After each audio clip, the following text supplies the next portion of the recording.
Good evening to each and everyone. I am Bishop or Monseigneur Godofredo Reyes of the Church, the Body of Christ. I am the General Secretary for now.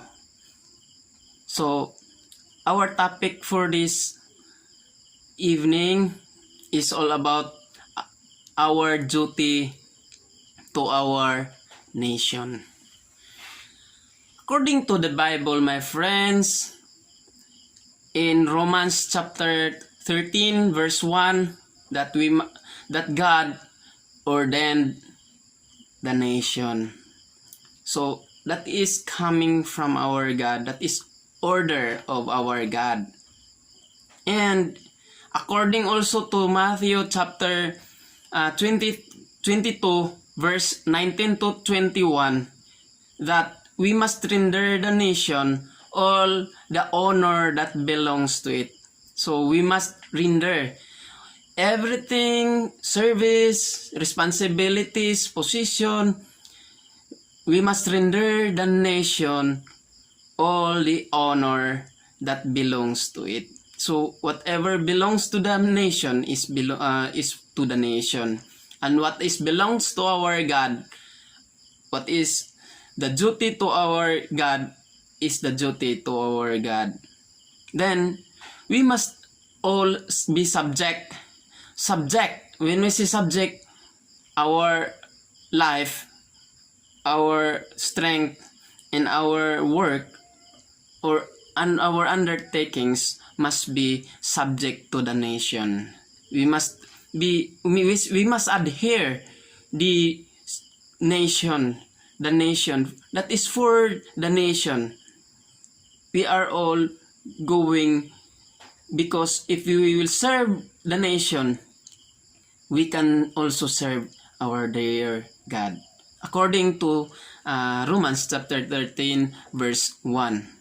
And if we will have to disrespect, or we will not respect, so for the just claims of the nation, especially the taxes, or especially for the running of our nations to be used as the so-called lifeblood of its funds, lifeblood of its operation.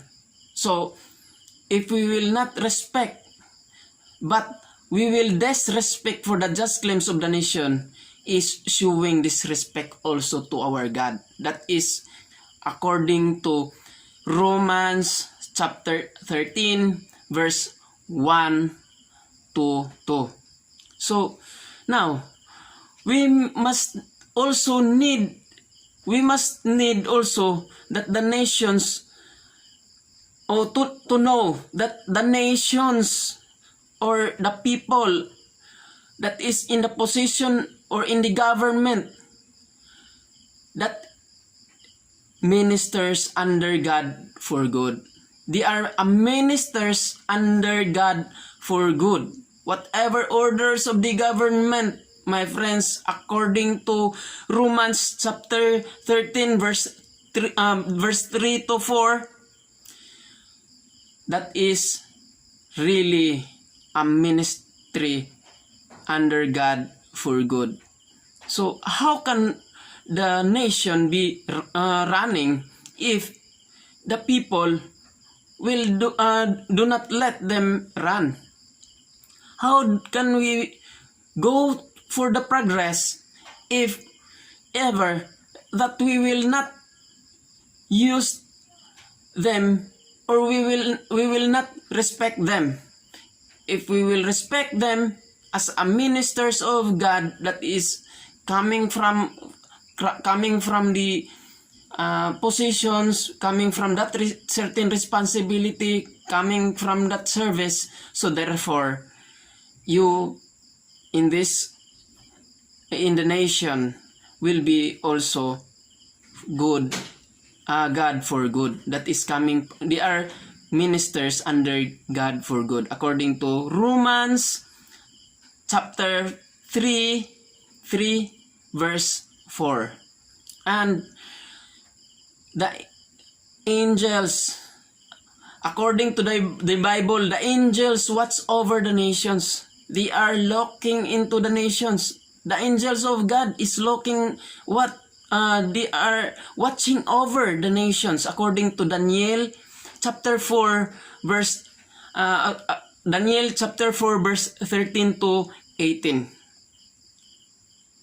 And we must pray. Like for instance, today we have our president. Who will be our president is to be prayed for the rulers, because they are all rulers of the nation. We must pray to them according to 1 Timothy chapter 2 verse 1 to 3. That we must pray for the rulers of the nation.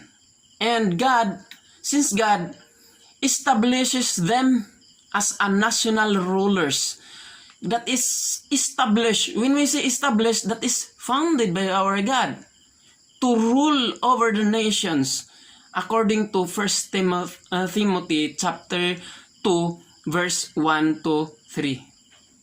Another thing is that where nations step over the boundary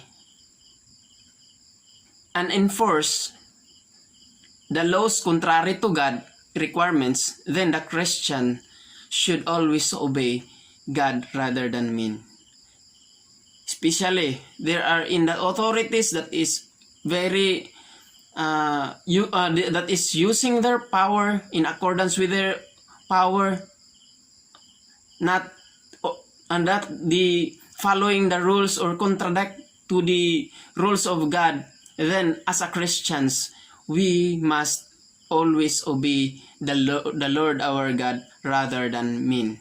So therefore, everything that is good for the nation, that is good for God. But remember that the service to the nation, if everything that is higher than the implementation of the commandments of God or the orders of God, so therefore we must follow the orders of God, not by men. Thank you.